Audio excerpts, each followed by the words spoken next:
जैसे सोडियम है तो सोडियम का परमाणु क्रमांक 11 होता है और जब इसका इलेक्ट्रॉनिक विन्यास करेंगे तो 2, 8 और 1 हो जाएगा। तो नाभिक सबसे पहले क्या होता है, ये एक नाभिक होता है। नाभिक में क्या होते हैं, नाभिक में प्रोटॉन और न्यूट्रॉन से मिलकर के बना होता है और इलेक्ट्रॉन इसके बाहरी कक्षाओं में ये कोष कहलाते हैं। KLMN आप लोगों ने पढ़ा होगा। तो जो स्टार्टिंग नाभिक के नज़दीक वाला जो कोष है, यहाँ पर इलेक्ट्रॉनिक कॉन्फिडेंस 2, 8 और 1 है। तो पहले कोष में 2 इलेक्ट्रॉन होंगे, इसमें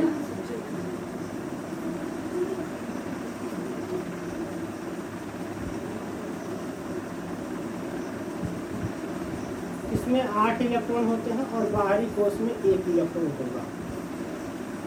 तो जैसे ही कोई अगर हम बाह्य ऊर्जा या जैसे रगड़ रहे हैं तो ऊर्जा क्या कार्य है, कार्य करना भी एक प्रकार की ऊर्जा होती है। तो जैसे ही हमने उसको कांच की छड़ को अपने सूखे बालों में रगड़ा तो रगड़ने से वो इलेक्ट्रॉन क्या हो गया, जो बाहरी कक्षा में इलेक्ट्रॉन है वो ट्रांसफ़र हो गया। तो अब यहाँ पर क्या हो गया, इलेक्ट्रॉन की कमी हो गई, 1 इलेक्ट्रॉन की कमी हो गई, इसलिए यहाँ पर क्या हो गया, एकांक धनावेश उत्पन्न हो जाएगा।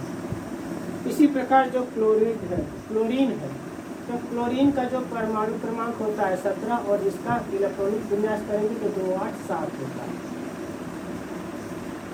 तो इसके बाह्य कोष में 7 इलेक्ट्रॉन हो गए। इसी तरह से जैसे ये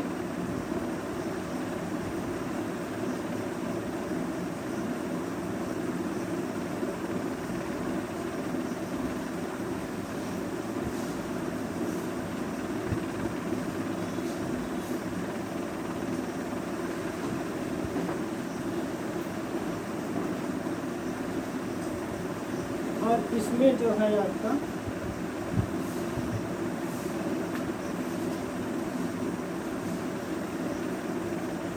ये 4 इलेक्ट्रॉन हो गया। तो ये क्या करेगा कि 1 इलेक्ट्रॉन इससे संयोग कर लेगा, इसको दे देगा। तो जो ये 1 इलेक्ट्रॉन दे रहा है तो ये डोनर हो जाता है, डाटा कहलाता है, और जो ये एक्सेप्ट करता है ये एक्सेप्ट कर लेता है, ये ग्राही कहलाता है।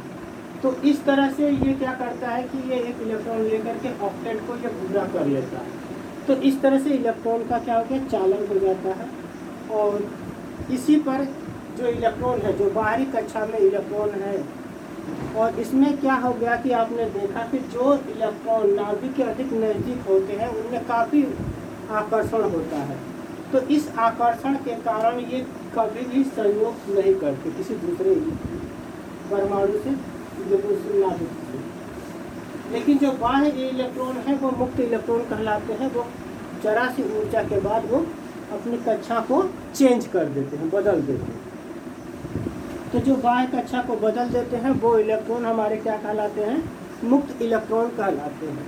और इस तरह से कोई भी हम ऊर्जा दे करके, रगड़ करके या कुछ ऊर्जा दे करके हम इस इलेक्ट्रॉन को क्या करते हैं, इसकी कक्षा को परिवर्तित कर देते हैं। तो इस तरह से उसमें परमाणु में इलेक्ट्रॉन का चालन होता है।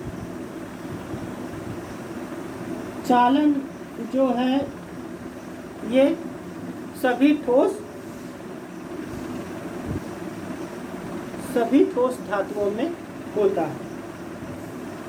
द्रवों में और गैसों में भी क्या होता है, चालन होता है। लेकिन इसमें अंतर क्या होता है कि ये इसमें इलेक्ट्रॉन जो है आवेश वाहकों के रूप में चलते हैं। इसमें धन और ऋणात्मक आयन हो जाते हैं। यहाँ आयन हो जाते हैं, यहाँ इलेक्ट्रॉन चलता है और यहाँ पर आयन की बात की जाएगी। जैसे ही हम इसको घोलेंगे तो ये आयन हो जाएगा, ये सोडियम आयन और ये क्लोराइड आयन। तो ये आयनों के रूप में गति करती है। अब आवेश प्रवाह की दृष्टि से पदार्थ 2 प्रकार का होता है। एक होता है सुचालक या चालक जिसको बोलते हैं, और दूसरा होता है अचालक या कुचालक।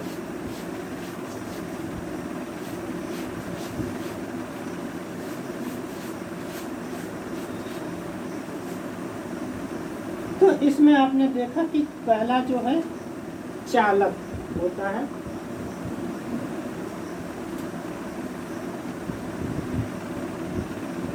और दूसरा होता है अचालक।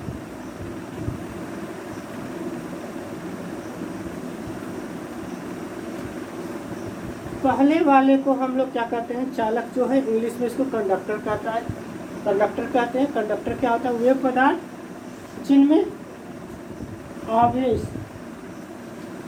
जिनमें आवेश या इलेक्ट्रॉन एक स्थान से दूसरे स्थान को सुगमता से प्रवाहित होते हैं, तो ऐसे पदार्थ को हम लोग चालक कहते हैं। अचालक क्या होता है, वे पदार्थ जिसमें आवेश एक स्थान से दूसरे स्थान में प्रवाहित नहीं हो सकते हैं, ऐसे पदार्थ को हम लोग अचालक कहते हैं। जैसे कांच है, शीशा है, आबनूस की लकड़ी है, इत्यादि चीज़ें जो हैं अचालक कहलाती हैं। चीनी मिट्टी है, और चालक में आपका सभी धातुएं, सोना, चांदी, तांबा, पीतल, सभी जो धातुएं हैं वो क्या कहलाती हैं, चालक कहलाती हैं। एक और तीसरे टाइप का पदार्थ होता है जिसको हम अर्धचालक कहते हैं। इसको इंग्लिश में सेमीकंडक्टर भी बोला जाता है। तो अर्धचालक वे पदार्थ हैं जो सामान्यतः तो अचालक रहते हैं, लेकिन जब उसमें हम कोई अशुद्धि मिला देते हैं, जैसे कि एंटीमनी या बिस्मथ, जर्मेनियम मिलाया जाता है, जैसे सिलिकॉन है या जर्मेनियम, उसमें एंटीमनी या कोई और अपद्रव्य मिला देते हैं तो वो चालक की भांति व्यवहार करने लगता है। तो ऐसे पदार्थ को हम अर्धचालक कहते हैं।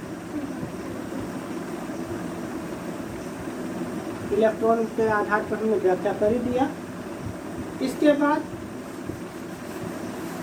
स्रोत की बात करेंगे, कहाँ से विद्युत उत्पन्न होती है, कैसे उत्पन्न होती है।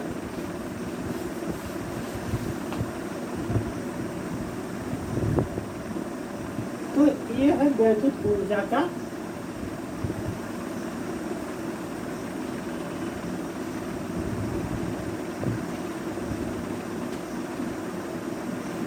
वैद्युत ऊर्जा के